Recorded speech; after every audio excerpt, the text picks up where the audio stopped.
India ने लगातार दूसरा आईसीसी इवेंट जीत लिया।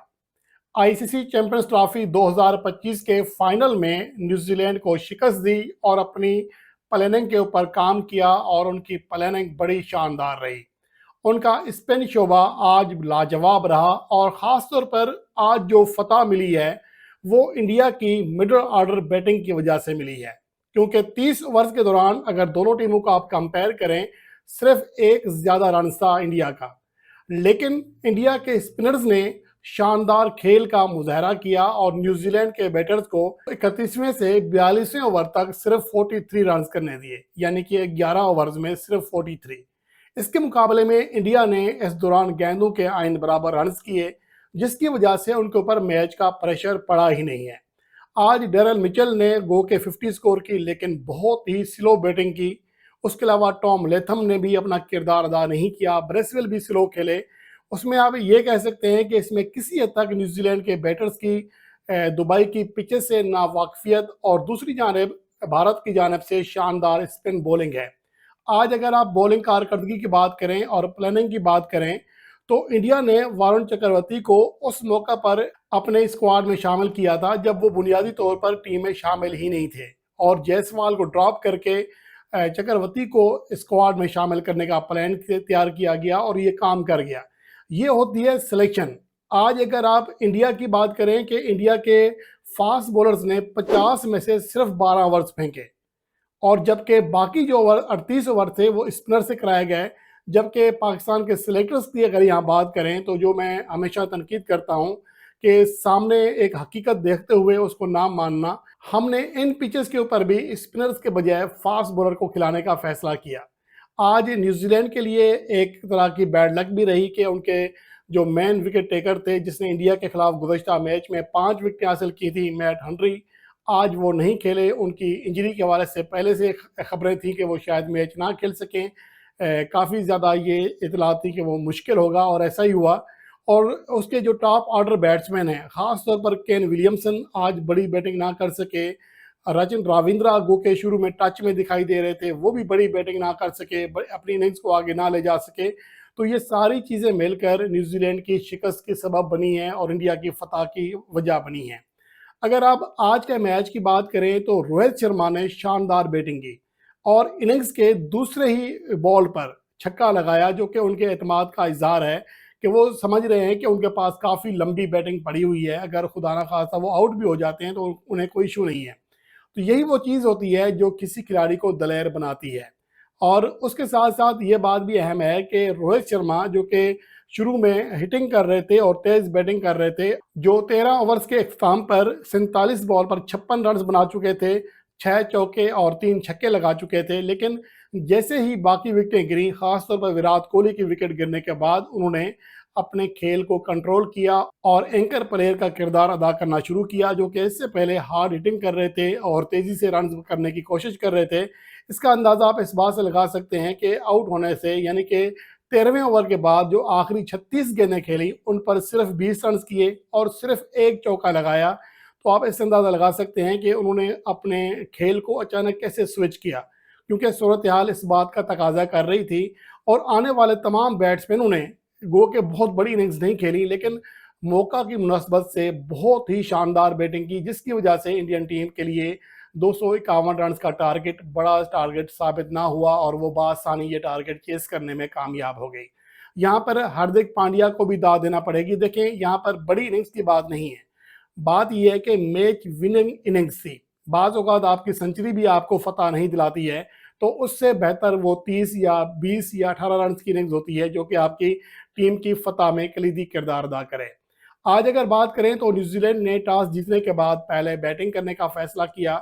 और शुरू में किसी हद तक लग रहा था कि ये फैसला कारगर साबित होगा, क्योंकि रचिन रविंद्रा ने जिस तरह बैटिंग स्टार्ट कर दी थी, तो उसको देखकर ऐसा लग रहा था कि आज न्यूजीलैंड की टीम बड़ा स्कोर करने में कामयाब हो जाएगी। लेकिन बहरहाल ऐसा हुआ नहीं, क्योंकि रचिन रविंद्रा के विकेट गिरने के बाद सूरत हाल अक्सर बदलने लगी और उनके जो बाकी खिलाड़ी हैं वो भी ज़्यादा देर क्रीज पर क़याम ना कर सके, और अगर क्रीज पर क़याम किया तो रन्स नहीं कर सके। इसमें इंडियन बॉलर्स को भी बहरहाल दाद देना बनती है, जिनके बॉलर्स ने बहुत ही आउट क्लास परफॉर्मेंस दी। نیوزی لینڈ کی بیٹنگ کی بات کریں تو ڈیرل مچل نے 63 رنز کیے لیکن 101 بالز بھی کھیلیں، یعنی کہ صرف 62 کے اسٹرائک ریٹ سے کھیلے، اور ٹام لیتھم نے 30 گیندیں کھیلی، صرف 14 رنز کیے،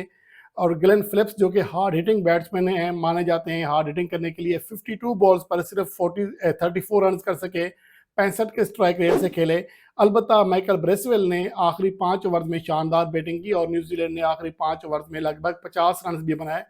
لیکن اس کے باوجود یہ سکور انڈین بیٹنگ لائن کے لیے زیادہ ثابت اس لیے نہیں ہوا کہ وہ ان کنڈیشن سے واقف تھے اور تجربہ حاصل کر چکے تھے، جبکہ ان کی جو بیٹنگ لائن ہے وہ سب سے سٹرونگ تھی، جس کی وجہ سے ان کے لیے یہ جو سکور ہے وہ ناکافی ثابت ہوا۔ انڈین بولرز میں 9 اوورز کرائے محمد شامی نے اور 3 اوورز کرائے ہاردک پانڈیا نے، اس کے علاوہ تمام اوور اسپنر سے کرائے گئے۔ اگر آپ محمد شامی کی بات کریں تو 8.22 کے اکنامی ریٹ سے رنز دیے، 9 اوور میں 74 رنز دیے۔ ہاردک پانڈیا کو 3 اوور میں 30 رنز لگے، یعنی کہ 10 رنز فی اوور۔ اس کے بعد جتنے بھی بولرز تھے انہوں نے 4.5 یا 4 سے بھی کم اکنامی ریٹ کے ساتھ رنز دیے، جس کی وجہ سے انڈین ٹیم نے حریف ٹیم کو بڑا ٹوٹل نہ بنانے دیا۔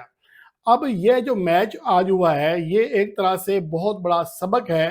ان ٹیموں کے لیے جو بغیر پلاننگ کے میدان میں اترتی ہیں۔ گو کے اس حوالے سے یہ کہا جا سکتا ہے کہ انڈیا کو دبئی کی کنڈیشنز کا بہت زیادہ ایڈوانٹیج دیا گیا، لیکن یہ بات بھی قابل ذکر ہے کہ انہوں نے ایڈوانٹیج کو حاصل بھی کیا۔ انہوں نے ایسے فیصلے کیے جس کی وجہ سے ان کی ٹیم فتح حاصل کر سکی۔ آج اگر وہ اپنے بولنگ اٹیک میں ایک فاسٹ بولر کا اضافہ کرتے تو صورتحال مختلف ہو سکتی تھی۔ اس کا اندازہ محمد شامی اور ہاردک پانڈیا کی بولنگ سے لگایا جا سکتا ہے کہ جس طرح ان کے خلاف رنز بن رہے تھے تو لگ ایسے رہا تھا کہ نیوزی لینڈ کی ٹیم 350 رنز تک چلی جائے گی، کیونکہ رنز جو بن رہے تھے ان کا فلو بہت اچھا تھا۔ لیکن جیسے ہی فاسٹ بولر ہٹے اور اسپنرز آئے تو نیوزی لینڈ کے لیے صورتحال یکسر مختلف ہو گئی۔ لیکن دوسری جانب اگر آپ نیوزی لینڈ کی بات کریں تو ان کے پاس 3 پیسرز تھے اور انہی کی وجہ سے اصل میچ خراب ہوا، کیونکہ ان کے ماں سوائے ایک بولر کے باقی 2 پیسرز نے بہت زیادہ رنز دیے۔ اگر ان کا بھی ایک زیادہ اسپنر ہوتا تو یہاں پر صورتحال مختلف ہو سکتی تھی،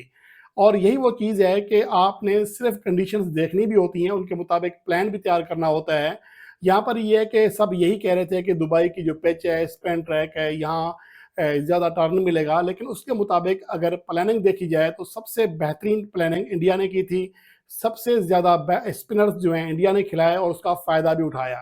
دوسری جانب یہ کھلی کتاب کی طرح تھی کہ دبئی میں ہمیشہ ہی اسپنرز کو مدد ملتی ہے، یہاں تک کہ پاکستان کی پچز پر بھی اسپنرز کو مدد مل رہی تھی، لیکن اس طرح کی صورتحال آنے ہی نہیں دی گئی۔ بہت ساری ٹیموں نے اپنے کم اسپنرز کے ساتھ کھیلے یا پھر ان کی اسپنر کی جو کوالٹی تھی وہ اس لیول کی نہیں تھی، جیسا کہ پاکستان نے پارٹ ٹائمر خوشدل شاہ اور سلمان علی آغا سے کام چلایا، تو اس طرح کئی اور ٹیموں نے بھی یہی پلاننگ اختیار کی جس کا نقصان اٹھانا پڑا۔ لیکن اس کے مقابلے میں جو بھارت کا اسپن اٹیک تھا وہ سب سے بہترین تھا، اور اس کے حوالے سے یہ کہا جا سکتا ہے کہ انڈین کرکٹ ٹیم اس فتح کی مستحق تھی۔ گو کہ اس حوالے سے کہا جا سکتا ہے کہ دبئی کے ایک ہی گراؤنڈ پر انہیں تمام میچز دے کر انہیں ایڈوانٹیج دیا گیا، لیکن ایڈوانٹیج کو حاصل کرنے کے لیے بھی صلاحیت چاہیے جو کہ انڈین ٹیم میں تھی، کیونکہ ان کے اسپنرز نے آج بہترین کھیل پیش کیا، بلکہ تھرو آؤٹ ٹورنامنٹ بہترین کھیل پیش کیا۔ فرض کریں کہ اگر پاکستان کو یہ سہولت دے دی جاتی تو پاکستان کے سلیکٹرز نے یہاں پر بھی 3 فاسٹ بولر کے ساتھ ہی میدان میں اترنا تھا، اور نتیجہ وہی آنا تھا جو کہ آئی سی سی چیمپئنز ٹرافی میں ہمیں دیکھنے کو ملا۔ اس لیے صرف یہی نہیں کہا جا سکتا کہ گراؤنڈ کے اور کنڈیشنز کے ایڈوانٹیج کی وجہ سے انڈین ٹیم جیتی ہے، بلکہ اپنے بہترین پلاننگ کی وجہ سے وہ ایک بار پھر چیمپئن بنی ہے، اور گزشتہ تینوں آئی سی سی ایونٹ کا فائنل کھیلنے میں کامیاب رہی، جن میں سے 2 بار وہ چیمپئن بنی۔ آئی سی سی T20 ورلڈ کپ 2024 کی فاتح بنی اور اب آئی سی سی چیمپئنز ٹرافی 2025 کی بھی فاتح بنی ہے۔ اس سے پہلے آئی سی سی ورلڈ کپ 2023 کا فائنل میچ کھیلا، جس کے تمام میچز میں وہ ناقابل شکست رہی اور واحد شکست انہیں فائنل میں ہوئی۔ دوسری جانب آئی سی سی چیمپئنز ٹرافی میں بھی ناقابل شکست رہی، T20 ورلڈ کپ 2024 میں بھی یہی صورتحال رہی۔ تو اس کا مطلب یہ ہے کہ انڈین کرکٹ ٹیم حالیہ عرصے میں آئی سی سی ایونٹس میں بہت بہترین کھیل پیش کر رہی ہے، اور اس کے پیچھے ان کی پلاننگ کا سب سے نمایاں کردار ہے۔